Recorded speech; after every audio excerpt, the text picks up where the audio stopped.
धर्मगुरु तथागत बुद्ध को नमन करते हुए एवं समय समय पर जन्मे बहुजन समाज में संत गुरुओं महात्माओं को सत सत नमन करते हुए यथा आधुनिक जगत के पुनर्जागरण के महापिता राष्ट्रपिता महात्मा ज्योतिबा फूले साहब को सत सत नमन करते हुए शिक्षा की देवी माता सावित्रीबाई फूले को सत सत नमन करते हुए और अंधों को आंखें देने वाले, गूंगों को जुबान देने वाले, बहरों को जुबान देने वाले, गूंगों को हमारे ज्ञानपुंज विश्व रत्न भारत रत्न B.R. अम्बेडकर साहब को सत सत नमन करते हुए और सोते हुए कौम को जगाने वाले मसीहा मानवा कांसीराम को सत सत नमन करते हुए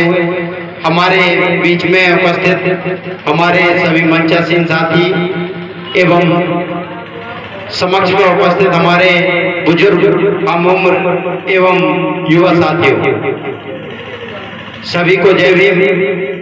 संबोधन के साथ मैं ज्यादा कुछ नहीं बोलना चाहूंगा। हमारे पहले इतने वक्ताओं ने जो बोला है वो आपके समक्ष में सब कुछ पेश कर दिया है, इसलिए अतिरिक्त रूप से कुछ बोलने की आवश्यकता नहीं है।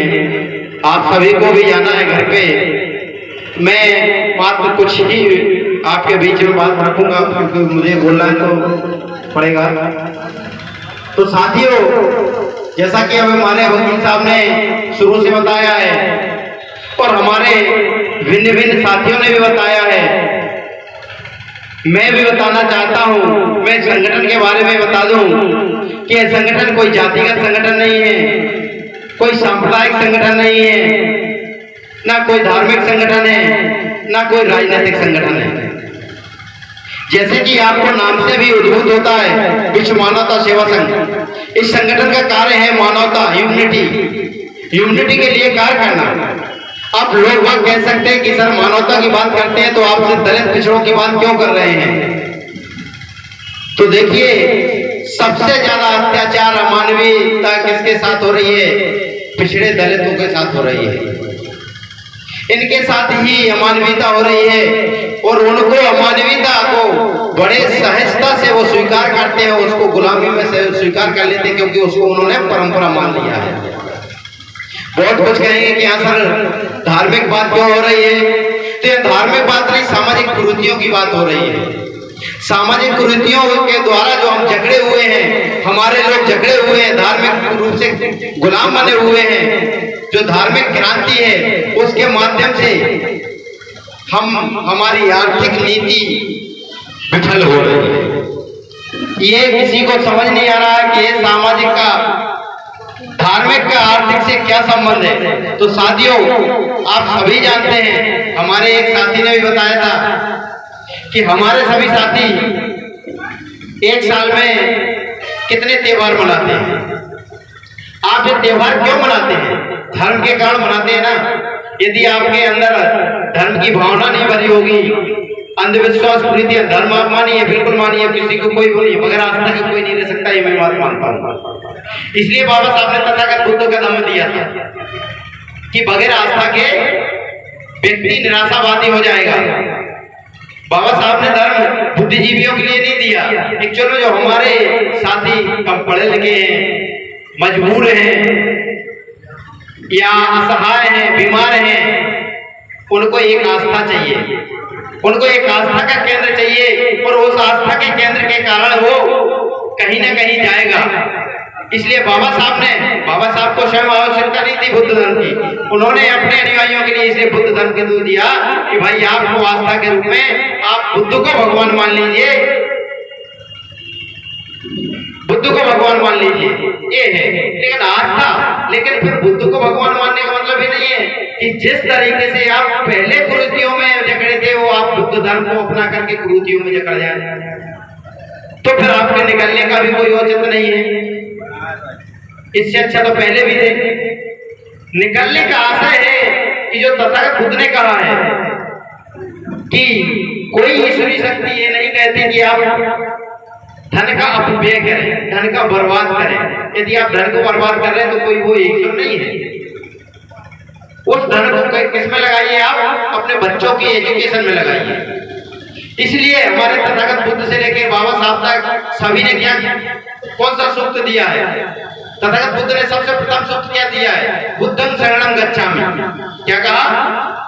त्रिशरण में सबसे पहले क्या कहा? बुद्धं शरणं गच्छामि। तीन रत्न दी त्रिशरण का सबसे प्रथम सूत्र क्या है? बुद्धं शरणं गच्छामि। बाबा साहब ने क्या मालूम कहा? शिक्षित बनो। दोनों का अर्थ एक है, दोनों का अर्थ एक है, अलग नहीं है। बाबा साहब ने कहा शिक्षित बनो, वहां तथागत बुद्ध ने कहा बुद्धं शरणं गच्छामि। मतलब आप बुद्धि की शरण में जाओ, अंधकार से उजाले की ओर प्रकाशमान हो, अंधकार से मुक्त हो। ये तथागत बुद्ध ने चाहा था।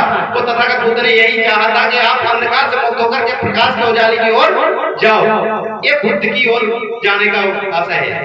कोई मंत्र ऐसा नहीं है कि उनकी भक्ति का है कि भैया बुद्ध की शरण, मतलब हमको भक्ति करना है, उनकी मूर्ति पूजा करना है। हम जब तक अगरबत्ती नहीं लगाएंगे, मोमबत्ती नहीं जलाएंगे, तब तक ये तो बुद्धि का शरण हुई। बुद्धन तो बोले बुद्ध की शरण में जाना है उनके। बुद्धन शरण, बुद्ध की शरण का मतलब है बुद्धि की शरण में जाओ। आप बुद्धि को अर्जित करो, ज्ञान के शरण के प्रकाशवान बनो, अंधकार से विमुक्त हो। इसके बाद बाबा साहब ने क्या कहा है? एजुकेट एजिटेट, एजुकेट एजिटेट, शिक्षित बनो और संगठित हो, संगठित हो। वहां पे क्या कहा बुद्ध ने कि बाबा, उन्होंने भी कहा, क्या कहा? धम्म। धम्म ये इसलिए दिया, धम्म क्या है? अभी तक आदमी को ये समझ नहीं आता धम्म है क्या। धम्म और धर्म का अंतर तथागत बाबा साहब ने बुक्स में बताया है। बुद्ध एवं उनका धर्म में स्पष्ट अंतर बताया कि धर्म और धम्म का अंतर क्या है। धर्म क्या है? धर्म वो है, आप भी जानते हैं, सभी जानते हैं। मैं किसी भी एक व्यक्ति से पूछ लूं तो वो आपको बता देगा। कैसे? मैं मानता हूं, यदि मैं रोज सुबह से जागता हूं, नहाता नहीं हूं, किसी को अगरबत्ती नहीं लगाता हूं, किसी से राम राम नहीं करता हूं, किसी से कुछ नहीं करता हूं और शाम के भी कुछ नहीं करता हूं, तो आप क्या कहोगे? हमको क्या कहोगे? बड़ा अधर्मी है, यही कहोगे ना। और आप यदि 4 बजे जग के सुबह से नहा लेंगे, जाकर के आप अगरबत्ती लगा देंगे, धूप बत्ती लगा देंगे, पूजा पाठ कर देंगे और नियमित रूप से शाम के भी अपनी 8 बजे आरती करेंगे, तो क्या कहेंगे? भैया ये व्यक्ति बहुत बड़ा धार्मिक है। धर्म का मतलब ये है, धर्म का मतलब ये है व्यक्तिगत। वाह, बुद्ध का धम्म का आशय ये नहीं है। धम्म का आशय है सामाजिकता। जब तक आप में सामाजिकता नहीं होगी, एकता नहीं होगी, उसका कोई औचित्य नहीं है। वो धर्म है।